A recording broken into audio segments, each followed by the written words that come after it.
We'll probably start.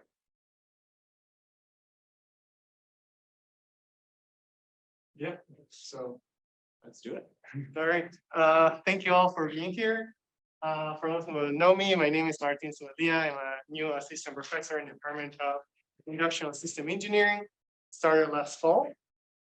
And today I'm going to talk about a project that I've been doing for the past year and a half, starting my postdoc, about concentration of contractive stochastic approximations and their applications to reinforcement learning. So this is a joint work with ISyE Chen, who's now a postdoc at Caltech, and Zubeldia Maguluri, who was my mentor at Georgia Tech. Let's see if I can.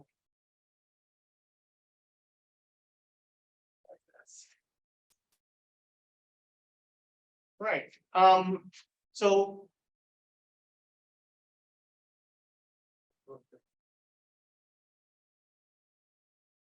That way maybe to turn off. So first I'm going to start of motivation on stochastic approximations. And this is going to be mainly reinforcement learning algorithms. Then I'm going to talk about the stochastic approximation framework, which is basically an abstraction that's used for studying stochastic reinforcement learning algorithm. Then talk about a little bit about results and how they apply to reinforcement learning. And if there's time, I'm going to talk a little about the proof techniques that we used. So perhaps reinforcement learning doesn't need any introduction. There's like millions of applications, real life applications that are used all the time. For example, AlphaGo is used to play the Go, for street navigation, for self-driving cars, for folding proteins, for robotic arms, and perhaps more recently for ChatGPT, which is also trained using reinforcement learning algorithm. So reinforcement learning is basically everywhere. And essentially in reinforcement learning, what's behind it is that there's an agent, which is the computer basically, and an environment. For example, in a self-driving car, you have the street with the cars, with the people. And the agent has to take some action on each time slot, AK. And then after that action, it observes a new state of the system. So it moves and observes like a new frame from the cameras and from the radars. And then it gets a reward. Like, I'm still on track. I haven't hit anything. Like, I'm good. And the objective of these agents is basically to maximize the long-term rewards. And the challenge in particular in reinforcement learning is that the dynamics of the environment and many times also the structure of the rewards are unknown. That's why we need to learn them. Now, before I get into reinforcement learning, reinforcement learning is basically a modified version of Markov decision processes. So just to remind everybody, in case you, to make it kind of self-contained, Markov decision processes are as follows. There's the setup. We have some finite state space and finite action set A. Then we have some reward function that essentially for every state and every action, it gives us some non-negative reward. And we have some discount factors, so rewards in the future are worth less than rewards now.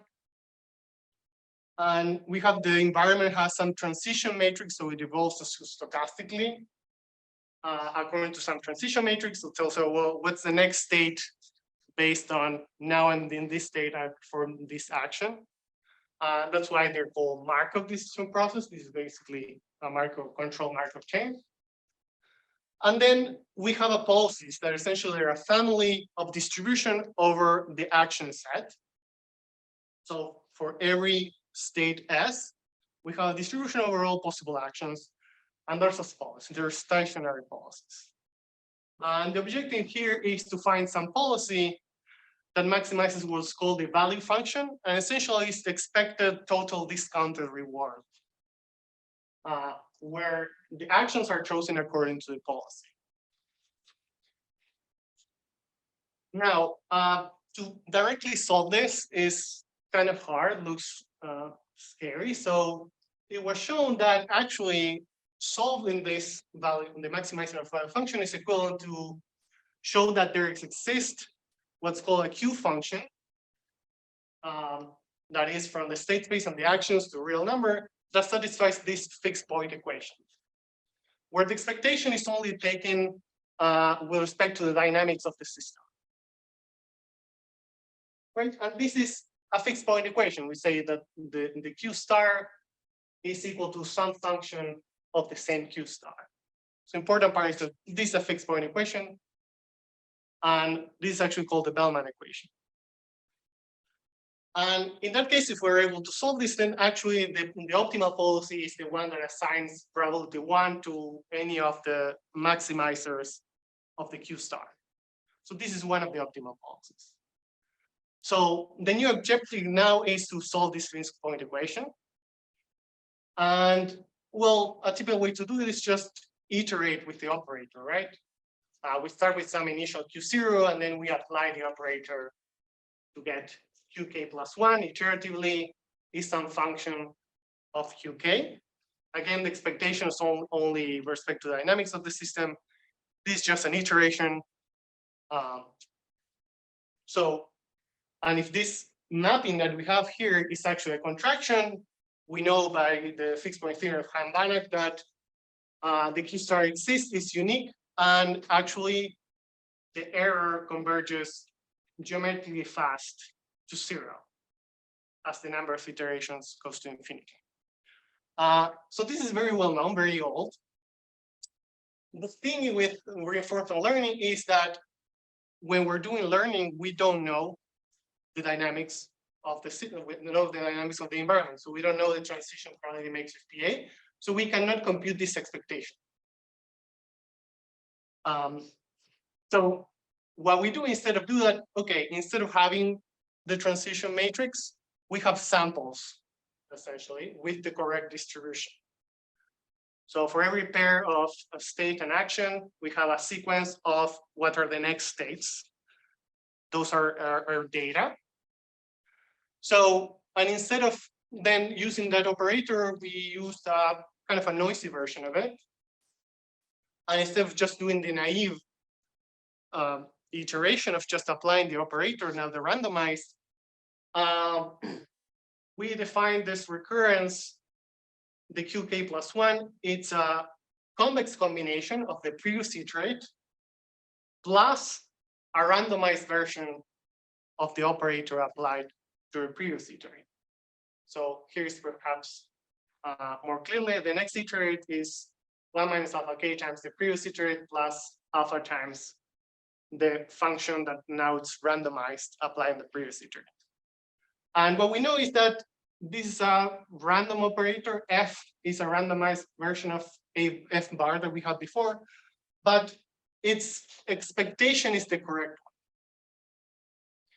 one. And we're choosing the alpha k, called the step sizes are chosen so that they converge to 0 and that they are not summable.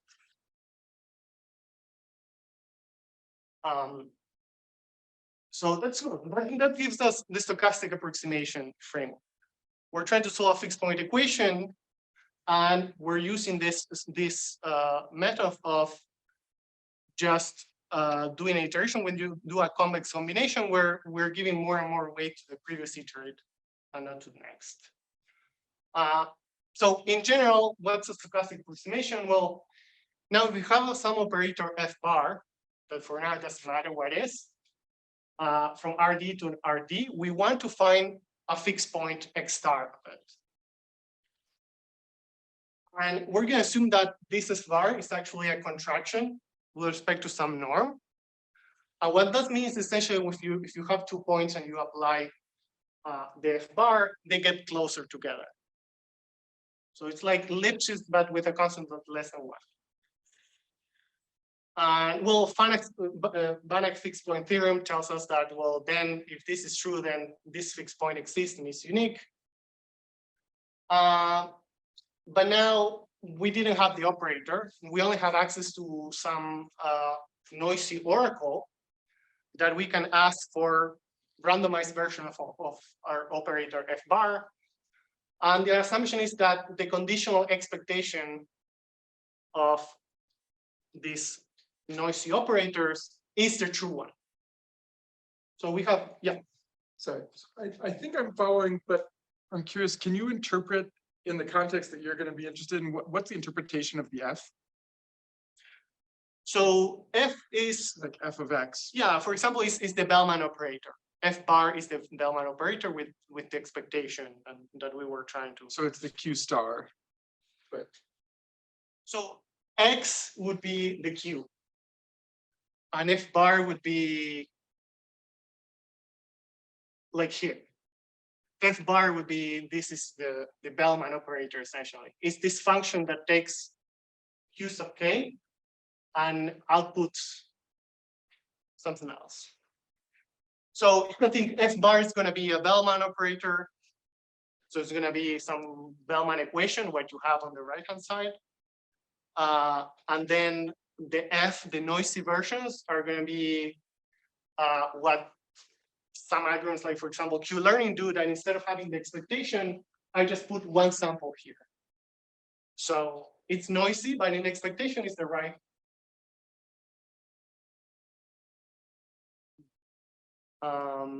thing that helps. Just Yeah, so we have an access to these noisy operators. We can think of them as samples, and in expectation, they're the right thing. That's what we had before. And we're going to also assume that we have what we call multiplicative noise. And this is a strong assumption on the noise. So we're going to assume that the norm of the noise, when we center it around its expectation, is bounded by a fine function of the state, of the norm of the state. And we call multiplicative because a typical example of this is when the operator is just some linear function.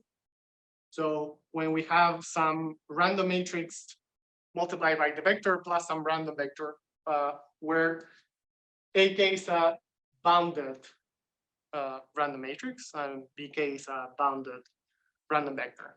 So YK again. So we define YK as the noise. Okay. Yeah, it's like a random variable that can encompass all the noise that you want to have. Can be multidimensional, can be whatever. What matters is that the norm of the actual noise centered on its expectation is bounded by an affine function, the norm of the state. And this allows us to study this linear stochastic approximation with random matrices.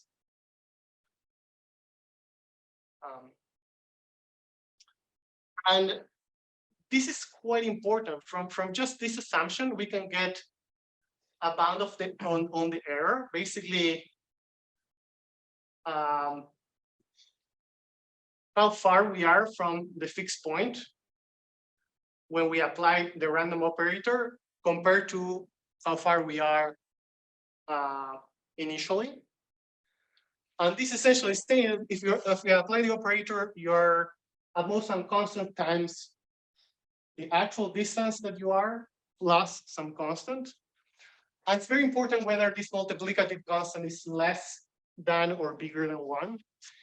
If this is less than 1, then basically the operator is almost surely an approximate pseudo contraction. That just means that the distance is multiplied by something less than 1 with possibly plus some constant. Yeah. I'm not sure if the F here is a random. What does it mean by a noisy operator? Does that mean like the output is a random variable or something? Yeah, so YK is a random variable. F is a deterministic function. So this whole thing is a random variable. X star is also, is it random? X star is the fixed point. And XK, you can take it as random or fixed. It doesn't matter, it's on both. You can take it as fixed. So X star is a fixed point. This is random. This you can think it as deterministic. If you're at some distance from the fixed point and you apply the operator, then you're at most at this distance now after applying the operator. And it's very important whether this multiplicative constant is less than 1, equal to 1, or bigger than 1. Because you can get multiplicatively away from your starting point. Is much, much worse than getting away just additively away from it. This means that you can get away exponentially fast from your optimal point. With this, you can only get linearly away. So it's not a big deal. Yeah. X star is a fixed point of F bar. Yeah. And not of F, or of F in expectation. F in expectation is the same as F bar, and X star is the fixed point of F bar, yes. On the left-hand side of that error bound, you don't really have F is, the second term is not F applied to X star. No. It's just saying if you were at some distance and then you apply your operator, how far you're gonna be? Well, how far it's bounded by this. Right? Yeah, I guess what I was thinking is it's not quite a contraction result. Is that why it's a pseudo contraction? Like, is that? Yeah, that's why it's approximate pseudo contraction. Yeah. The name, it's kind of a mouthful. It just means that it's this.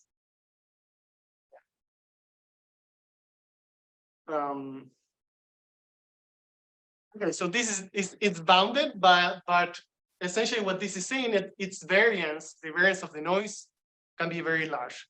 It's proportional. The variance is proportional to the norm squared.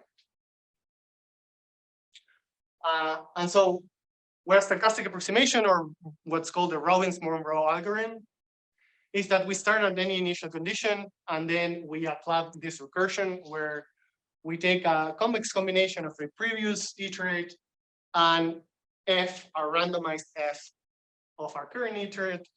And for most of the talk, I'm going to assume that the step sizes are going to be something like this, so proportional to 1/k. And alpha and H are some constants that are larger. And the origins of this algorithm is actually by Robbins and Monroe back in the 50s. And under strong assumptions on the noise, far stronger than we have today, they show that, well, this actually converges, the mean square error converges in expectation. This was proved in the 50s under stronger assumptions. So what do we want to do with this? So the conversion analysis, there's this asymptotic convergence kind of thing. We know that in the limit it will converge, so you eventually converge to X star in the mean square error. Then some people say, okay, I want to know how fast it converges. This is not enough. And it was proved that actually converge as 1/k, so it's the same order of the step size. But more recently, there has been a push for what's called finite sample analysis. So this is again a asymptotic result. We want to know, okay, after 20 iterations, how far am I from the fixed point? And more recently, in 2020, they got some finite sample bounds for the error, for the mean square error, under these general assumptions. And we showed that it's indeed some constant over k. So it's just not asymptotic. For any k, you can plug it and see what's the error. But we want to go beyond that because these are still all performance guaranteed based on expectations. And these are not enough in many applications where you actually need performance guaranteed in high probability. Like, okay, what's the probability that the Tesla is going to crash? I don't care if it's going to be 1 or 2 inches away in expectation. Does it mean it's always within 3 inches? Or it's going to be sometimes we'll swerve and be 3 feet away. So that's why what we want are high probability bounds. So our goal is to obtain a bound on what's the probability that the error goes over than epsilon. And we want those bounds to be exponential or at least super polynomial. It would be e to the minus k to the b, so on to the q for some positive p and q. Now, obtaining this, turns out it's not that easy. So there are several challenges to establish this kind of results. The first one is that our operator is arbitrary, is non-linear. So there's a usual trick that if it's linear, you just open the recursion, you get a product of matrices, and people analyze this product of matrices. We cannot do that. So the challenge is designing an operator, right? That's what you're after. No, so given an operator, we want to analyze it.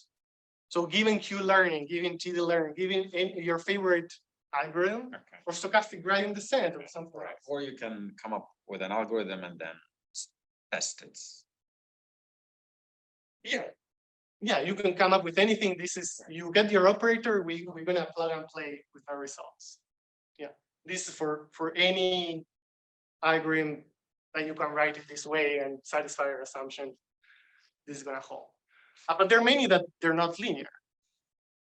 So yeah, we're gonna just open the recursion. Then the other problem is that might be a contraction, the operator may be a contraction with respect to any norm, for example, the infinity norm as in the case of Q learning. And this norm can be non-smooth, and that creates a lot of technical problems when we're trying to analyze this. But perhaps the biggest challenge is that we have an unbounded state space, is the whole RD, plus this multiplicative noise, and that means that the variance of the noise is actually unbounded. And we can have expansive operators with positive probability. So that means that the error can grow exponentially fast in a short amount of time, and then the variance is huge. Then how do we recover from it? So that's, without that, the biggest challenge. Last but not least is that there are chances that we want exponential probability bounds. Getting exponential bounds would be easier. We just grab the moment bounds, use Markov inequality, we're done. We get polynomial bounds. But we want exponential or super polynomial bounds, and all the proofs for those moment bounds don't work because they rely too much on the linearity of expectation, and we don't have that. Yeah.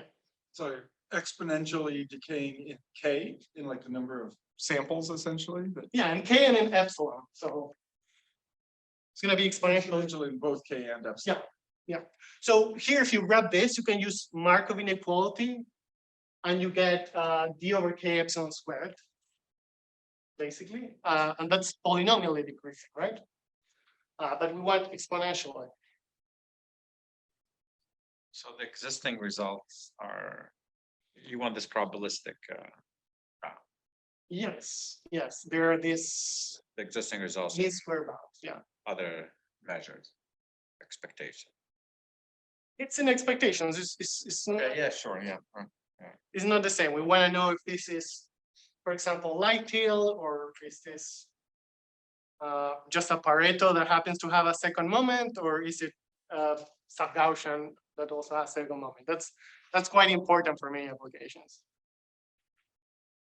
to know the tail and not just the mean. So No such results right now. no, so that's what we're going to talk about. There's some previous work. They all have certain limitations of what they can do. So there's some work on this exponential probability bounds, but they have serious limitations. So they're only for certain operators. For example, just the case of linear or Q learning, or a very specific one, stochastic gradient descent. They have bounded iterates. So for example, they have a part that they project onto a compact set, and then everything becomes bounded and easier. They use what they call tune step sizes. So what they do is, given a performance guarantee, you give me a performance guarantee, I create the algorithm that satisfies that performance guarantee. And that's kind of cheating. Also, if you keep it running for longer, then it won't be getting better, and you don't know how good it will be. And lastly, this is bounds that only hold for certain K. So for example, only for one specific iteration, or for all iterations large enough, which is also not ideal. So this is a non-extensive table of previous work and what assumptions do they have. Most of them are lacking in more than one aspect. They either have bound literates or they don't have this multiplicative noise. There's a couple that have almost all of them, but they're again for special cases, either only linear or TD0 with some sort of learning algorithm. So it's not being done in this generality, and we need this generality in order to get a result for some pretty important reinforcement learning algorithms that are used. It's not just we want it more general for the sake of it, but we actually need it in order to apply it to certain algorithms. So, Out of curiosity, most of these papers are computer science papers. so these are math, computer science people, yeah, a mixture of math and computer science people. With few, yeah, ISyE people like me. What the heck? Well, like people like Georgia Tech. Yeah, but they're mostly computer science and mathematicians. Yeah. So our result basically, we actually showed this what we wanted. We showed that there exists some constant such that for all iterates k and for every epsilon bigger than 0, we have a bound on the probability of the error being bigger than epsilon. And it's indeed exponential or super polynomial in both k and epsilon squared. And there's this critical n square of this that it depends crucially on this value that was essentially this value was saying whether your operator was almost surely a contraction or it would be expansive with positive probability. And the worse, the more expansive it can be, the worse it's going to get. This balance is going to get worse and worse. So the more quickly you can shoot up, then the harder it is to come back down. So the tail essentially is always super polynomial, but how fat it is, it will depend on how bad is the operator in the worst case.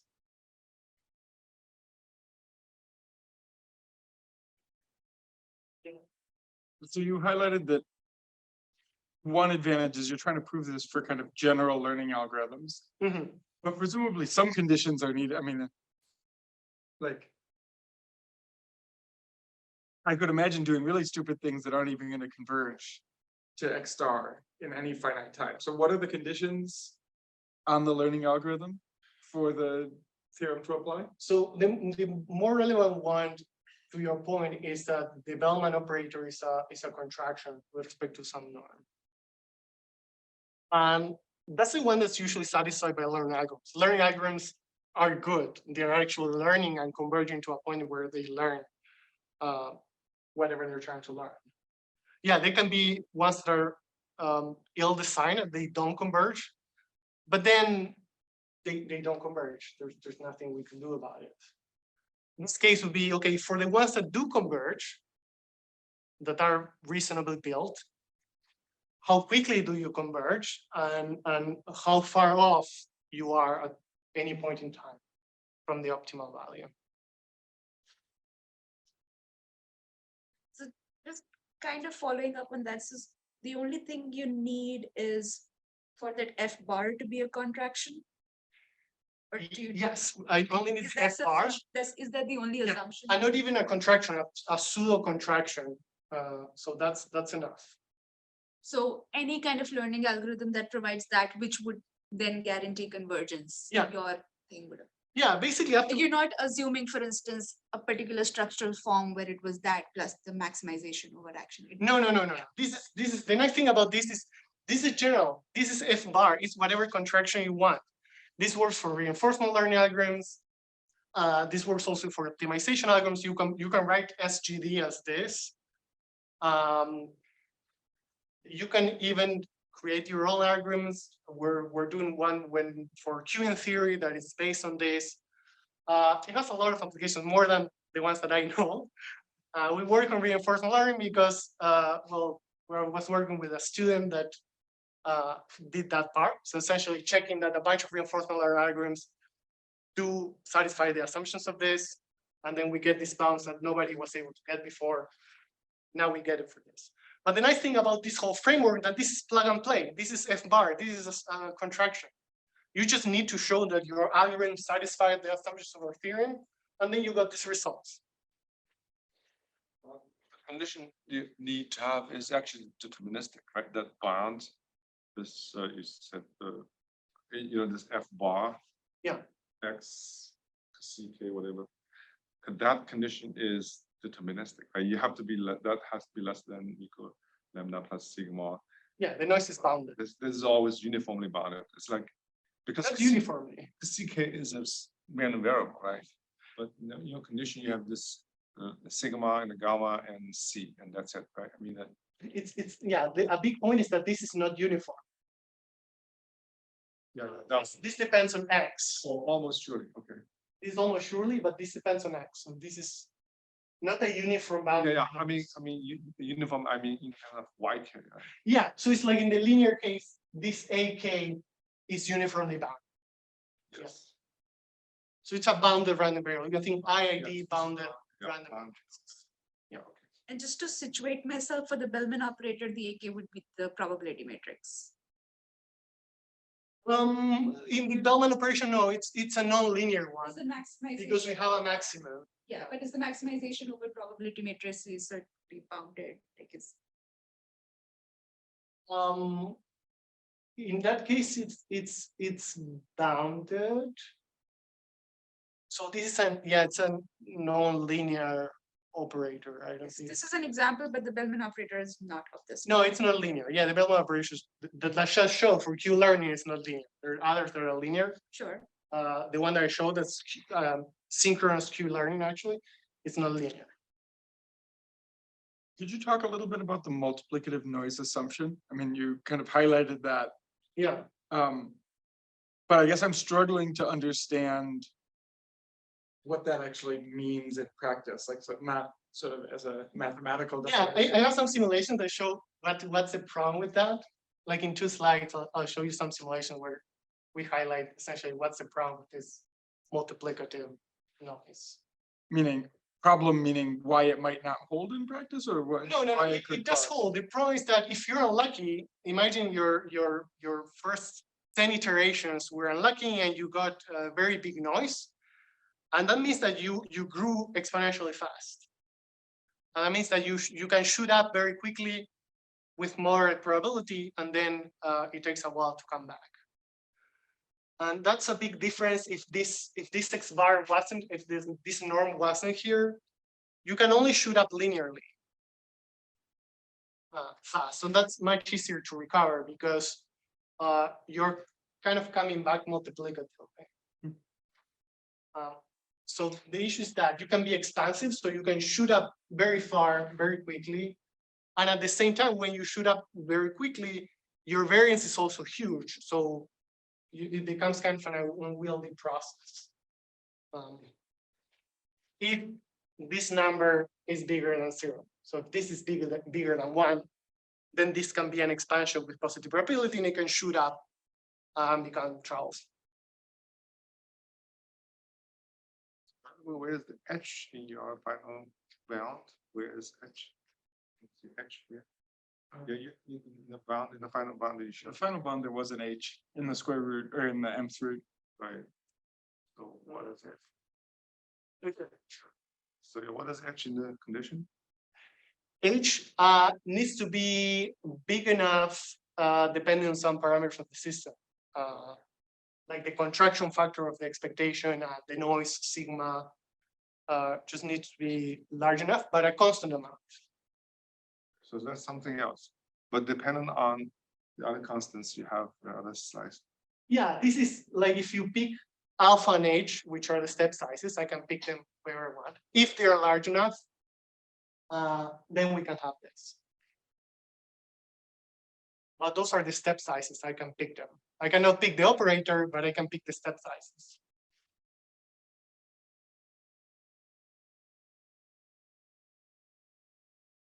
Okay, so we do have this exponential, and as we mentioned, this is all bounded random variables. So we can get almost surely worst case bound based on this crucial value that we're talking about. And essentially the worst case bound for the error is gonna be a constant if the operator is almost surely an approximate pseudo contraction. It's gonna be logarithmic in the iterates. If it's non-expansive, and it's gonna be polynomially increased in the worst case bound. If it can be an expansive operator with positive probability. And how quickly this polynomial grows, it depends on the worst case expansion factor essentially for this.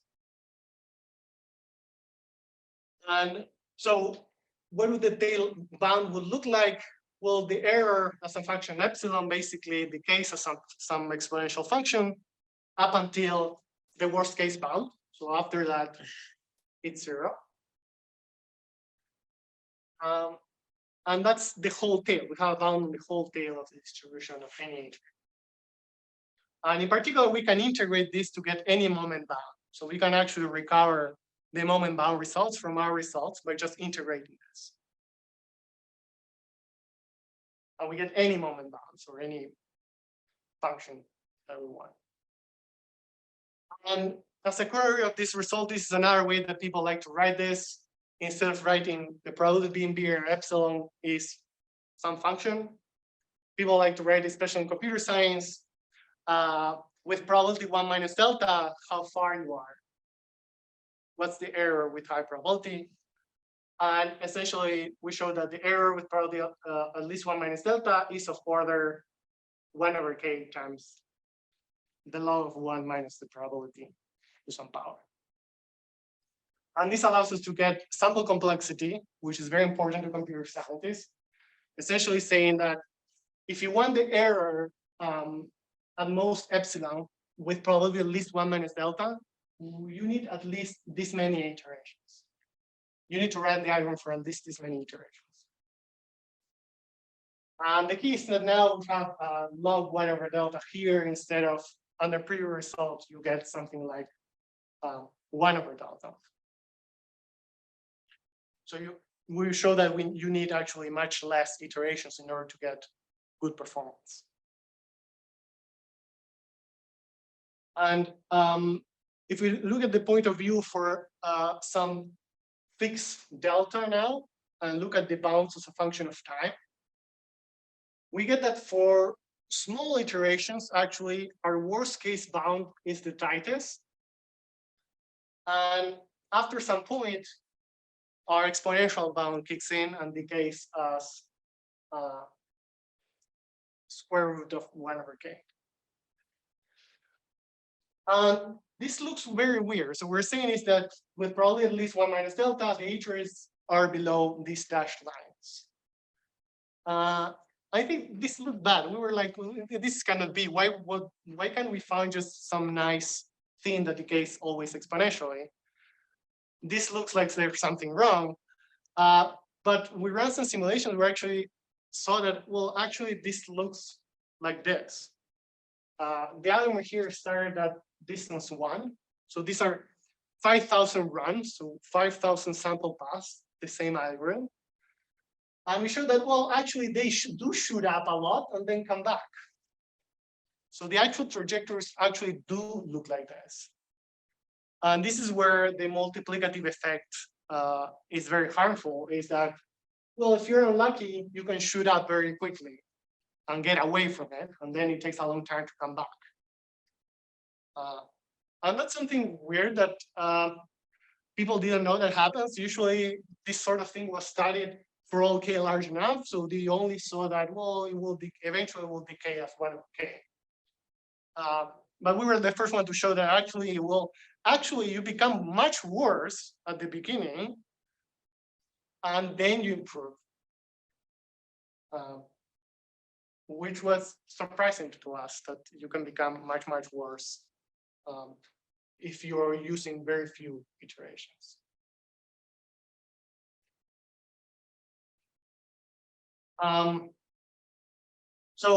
And we were happy with just our results, our exponential concentration results. We got what's called anytime concentration.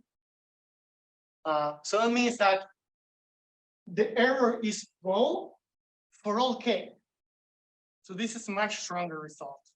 So it's not just for one k, it's saying after some capital K, for every k afterwards, it's inside these two.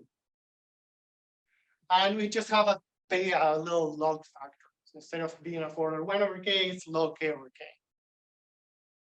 But this is saying essentially that with high probability, the trajectories fall in this shaded part, and they stay there forever. It's not just at one point in time, there's a probability that they're there. There's a high probability that they stay there forever.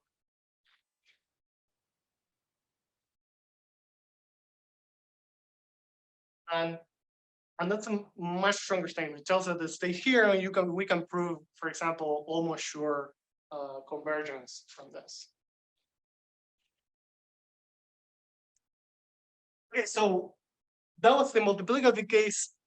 The additive case, it's very similar. Essentially, instead of having this almost sure bound that's affine with the norm, for the additive case, we just assume that the noise is sub-Gaussian with some uniformly bounded variance. So it's not that one is a special case of the other. Neither of them are a special case of the other. They're slightly different. This is much easier because they don't have that being an expansion with positive probability and things shooting up. So this behaves much nicely.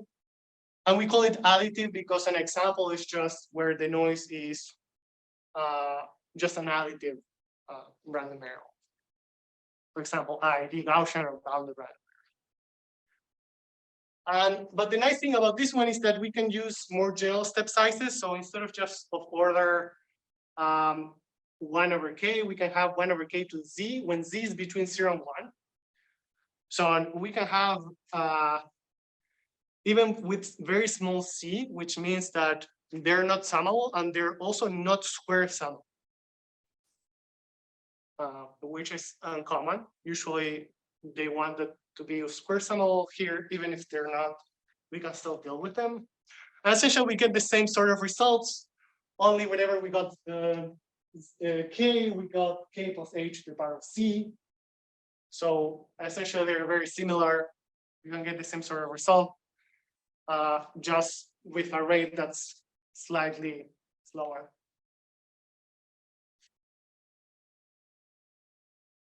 How did you get the steady time concentration? Is it come from the fixed time concentration? Not really, it's the other way around. So the way we got it is to use a super martingale, and then we use Weil's maximal inequality maximal theorem to get about the supremum of the super martingale. So it's not from the previous fixed time concentration.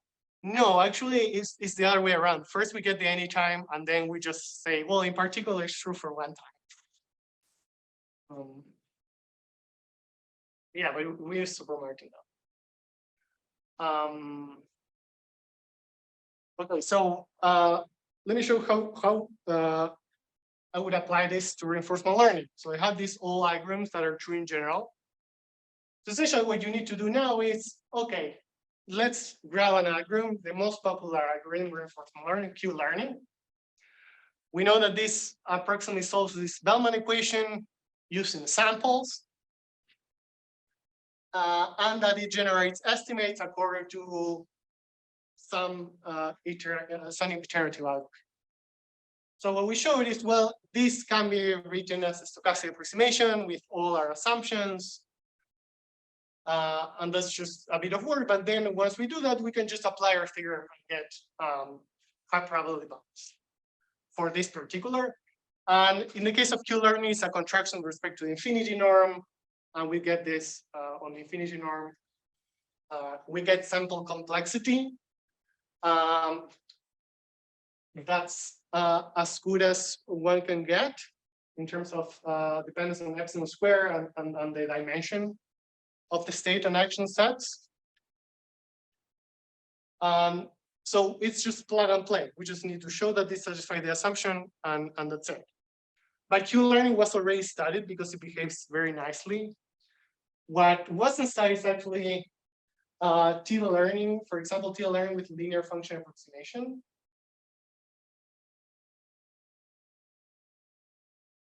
So this is essentially another reinforcement learning algorithm that does evaluation of the value function and uses, instead of using trying to estimate the whole value function, it uses linear function approximations. This is just to break with the curse of dimensionality that many of these reinforcement learning algorithms have. Everything's very high dimensional. Here we turn it into a lower dimensional one. It doesn't matter that much exactly what it does if you don't know already. The point is that its iteration, again, it can be written in this sort of stochastic approximation framework.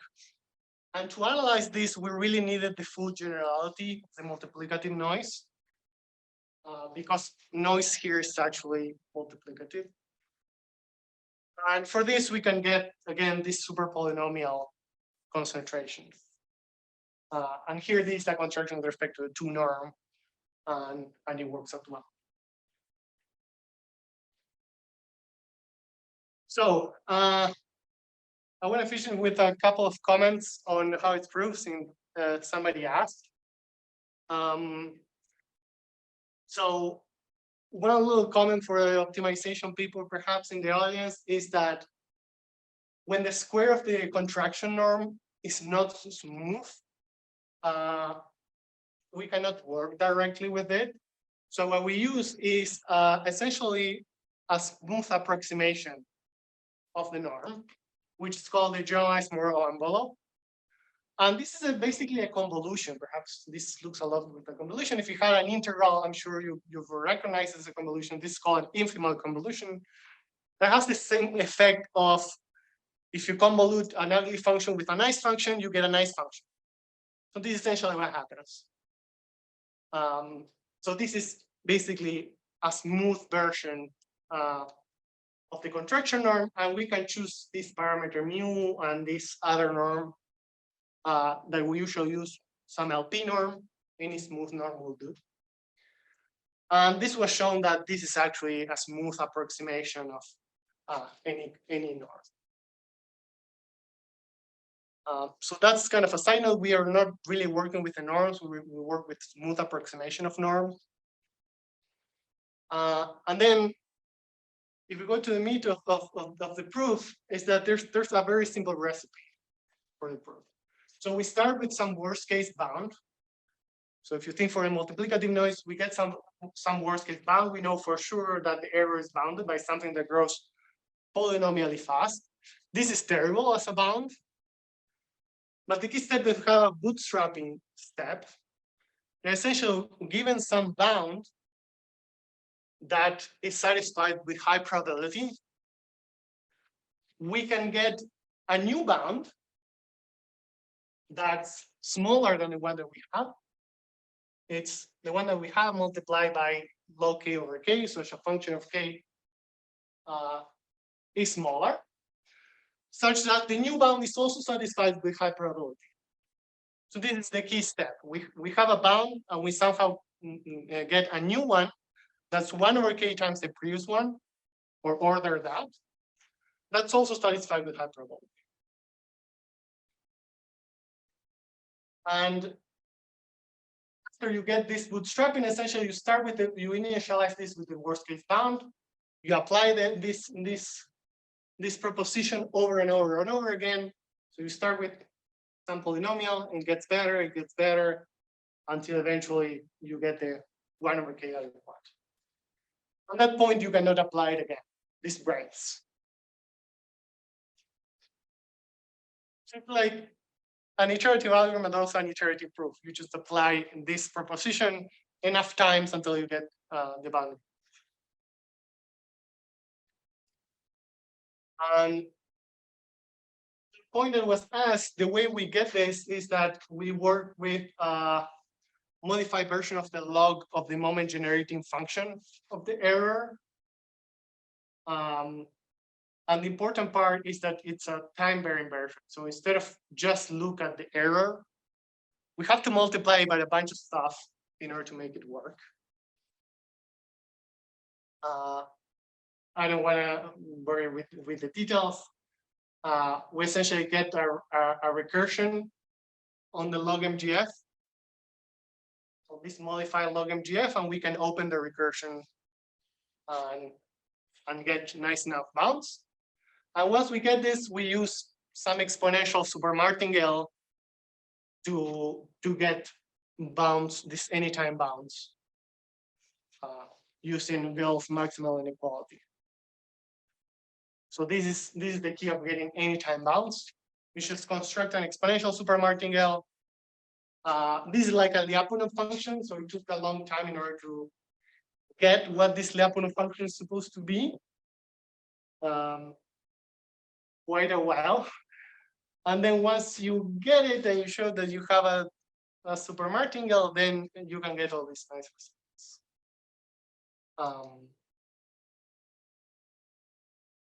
And finally, after some more work, we get the better bound. So to sum up, we actually proved this result for general stochastic approximation. So it's just plug and play into your Fermat algorithms, reinforcement learning algorithms, optimization algorithms, or whatever other algorithm. If you can write it this way and show that it satisfies the assumptions, then you have these concentration results. We have this complete tail bounds.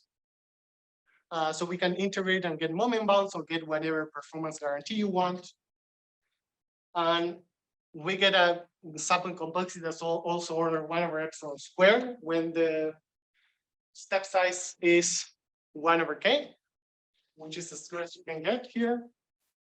And the key proof technique is this bootstrapping argument that we can iteratively improve our bounds until we get the desired ones.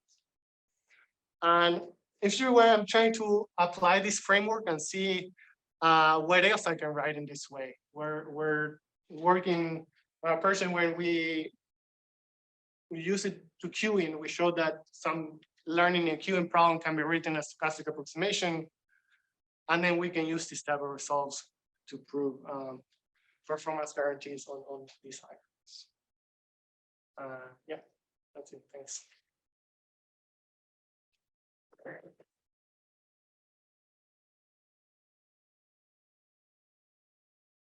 Are there any questions?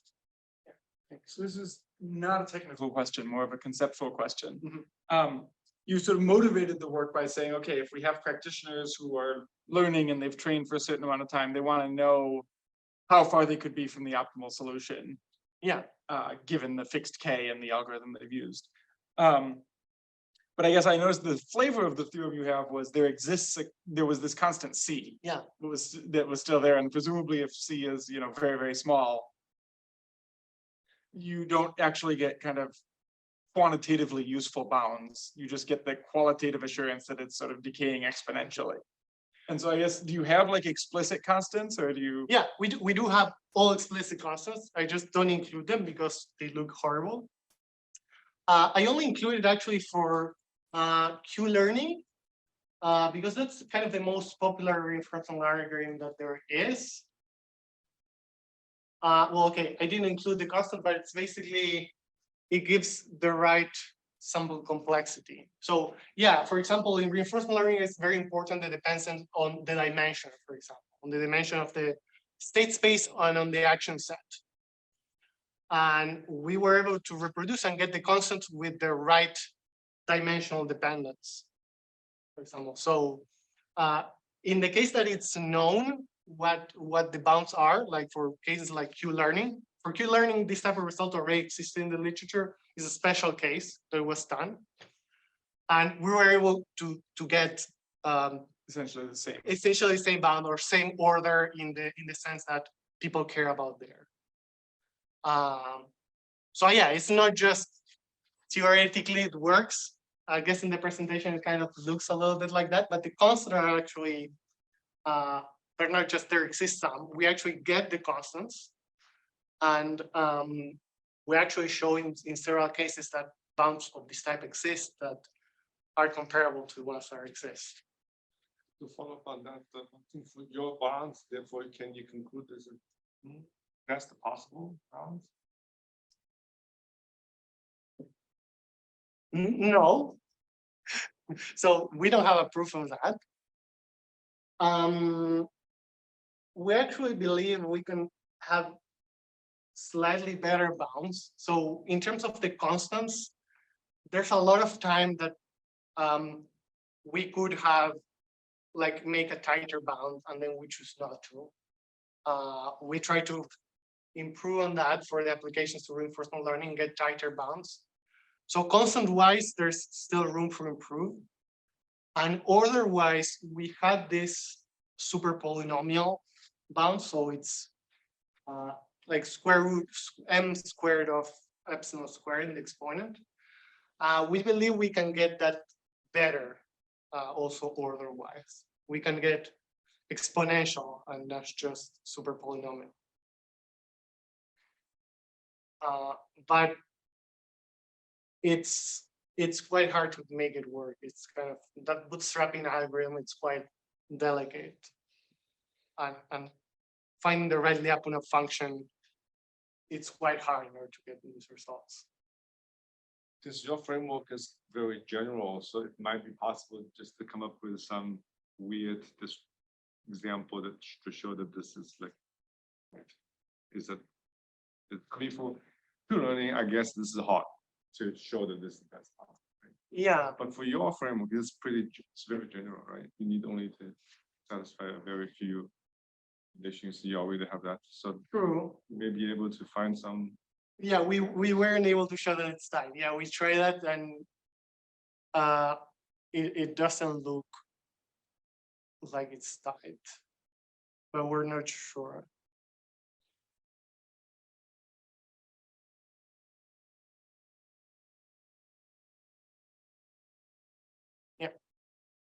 So I guess if I were a practitioner using some learning algorithm right now, one way in which this might be helpful is that it maybe gives me more assurance of the types of errors, like how large, you know, how much error there could be in my current policy. Yeah. Do you see a way in which the work that you've done could help me maybe say, oh, I should be using a different learning algorithm, for example, you know, like presumably if you plug in different learning algorithms, you get maybe slightly different constants or different, this L bar term, you know, things like that, like. Yeah, that's a good question. So I think what we show, especially with simulations, is that you have to be careful when using these algorithms that have multiplicative noise. They can be very bad. They can work quite bad in practice if you do only few samples. That's kind of fixing, because then it's upper bound, so I cannot conclusively say you should use this and not that, just Okay, because I have a better bound from one or not the other. But at least it's clear to us that if you have this multiplicative noise, and in the worst case can be very bad, then it can really get very bad. And so what are the, I guess, what are the algorithms that kind of have this multiplicative form versus those that don't? So for example, the two that I showed, TD learning with linear function approximation has the multiplicative part. So we have a noise multiplying the state, and that makes it shoot up if it's in the worst case expansion factor is very bad. Or in Q learning, then you only have additive noise, and that then works very nicely. So you can get insights in that sense of which ones should you use, and after you decide, you get, okay, you need this many samples in order to get these performance guarantees.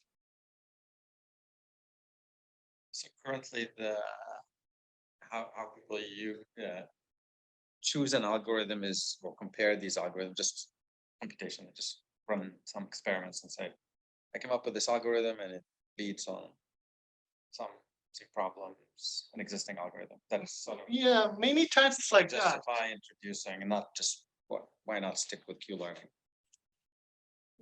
Well, this one, for example, using linear function approximation is to reduce the dimension of your problem. If it's too high dimensional, then you use low dimensional approximations.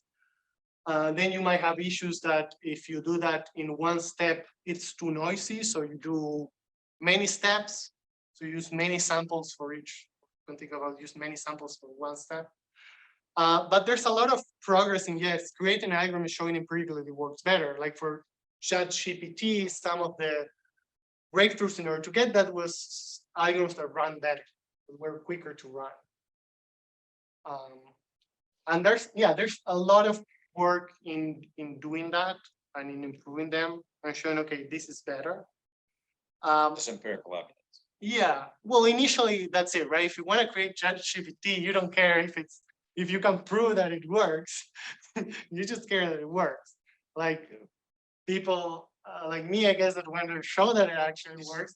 We're like running behind it, right? That's Just create another one, and let's see the other one. It's like, but at least creating general frameworks helps to kind of solve a lot of problems and even unsolved. Like you might create some algorithm in the future that you can write like this, and then you can keep applying this theorem. This is not just we're analyzing current algorithms. I think the value of doing this kind of abstractions is that you analyze a whole class of algorithms that people may come up 10 years in the future and create an algorithm, and you can use this theorem. But for me, is the value of doing this abstraction. Is that it's plug and play, and it will be plug and play in the future, even for algorithms that don't exist yet. And that's what I like about this is that it's very generic and plug and play, and according to computer science people, it's useful. And so they really appreciate it. I gave a couple of talks about this, and people in optimization computer science were really appreciative of having this sort of results.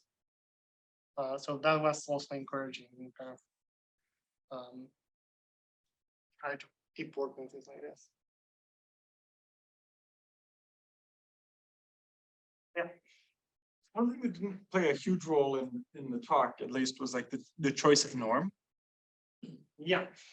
And so I guess like maybe as a theoretician, you could say, I don't know, maybe the choice of norm doesn't matter so much, but it seems like in practice, maybe if I'm comparing two different policies and like look at how far is one policy from another, it may be that, you know, in one norm, they're pretty close, but actually the ways in which they differ are really practically important. And so it doesn't, you know, like the mathematical norm you choose may not correspond to practical performance. So the norm, this norm in our results is not a choice. It comes with the function f bar. So f bar, it's a contraction with respect to some norm. With respect to other norms, it's not a contraction. So for example, for Q learning, we don't have a choice. We have to use infinity norm. We didn't choose this. This is actually a problem because the infinity norm is much harder to analyze. So that norm, we don't choose it. It just comes with the function. You have a function and a norm. You don't choose it. In Q learning, we have this operator and the infinity norm. We cannot do anything about it.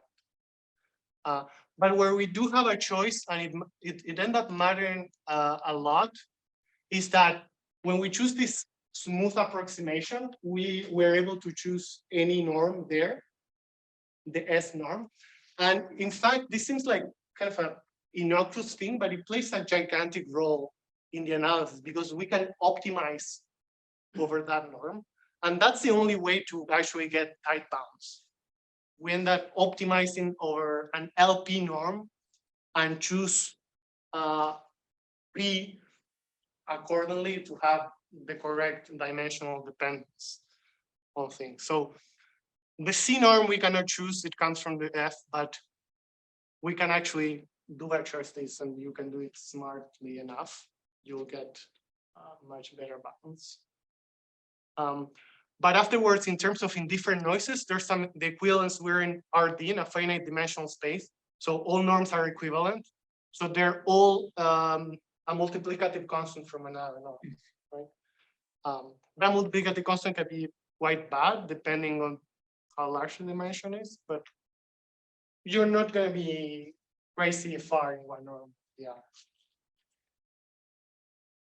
And so the Lipschitz constant from that norm is in your bounds. Yeah, so the contraction, Should be norm. yeah, so, Constant. yeah. So the assumption this is the F bar, it's a gamma contraction with respect to this norm. There's nothing we can do about it. I guess one more comment on that. I mean, so basically your basic model is that you have a kind of fixed point. Mhm. Out of it, every time you have a stochastic approximation of that mapping, and then you basically don't care about how this is generated.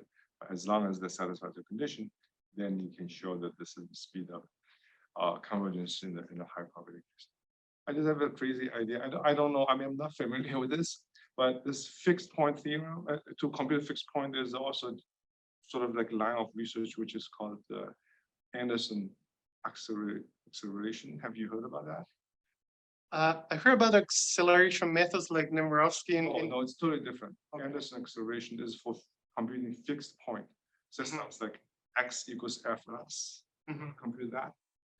And then, of course, your iteration process will be the standard like xk plus 1 is fxk, right? That's kind of like. So Anderson acceleration is for deterministic case, actually, Mhm. where you try to like line up the earlier iterative points, Mhm. and then you do some sort of combination of those, and they show that you can speed things up. But that's only in the deterministic case, right? Yeah. That was just dreaming, right? If you have stochastic system, like what happens if you do this Anderson acceleration at, can you also show for the Anderson acceleration scheme, you also have something like that? That's quicker. Yeah, that's quicker. Maybe, like in the deterministic case, for example, here we have exponential convergence, and here we only have 1/k convergence. So already the randomness already makes it much slower. Instead of exponentially fast, it's polynomially fast. Yeah. But it might be, this is not directly applicable, I guess, if you cannot write it in this way. But we were kind of convinced that we should be able to adapt this sort of proof techniques to other things that are not exactly stochastic approximation, but they look like it. So maybe we haven't spent enough time thinking about accelerating methods. Yeah, but that's a very interesting, line of work. I've never looked into it myself, but I was saying something to this Anderson acceleration for computing fixed point systems, essentially, for the deterministic case, right? So that would be totally different thing when you say, okay, look at this, fixed point system, but every time I can only get the stochastic approximation of it, then what? Because Anderson acceleration is really for the pure deterministic case. Mhm. But if you combine the two, what happens if you can even speed up the process or whatever? Yeah, I maybe it's also faster. I don't know if it can be made faster or the noise. No, it's just different It's algorithm, already- right? It's different algorithm. It's totally different algorithm. It's not based on this iterative. Yeah, but the convergence rate perhaps is faster to the fixed point, right? That will be dependent on your noise, I guess, yeah. Mhm.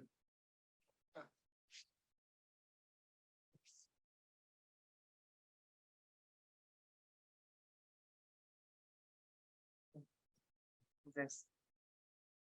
Thank you. Thank you.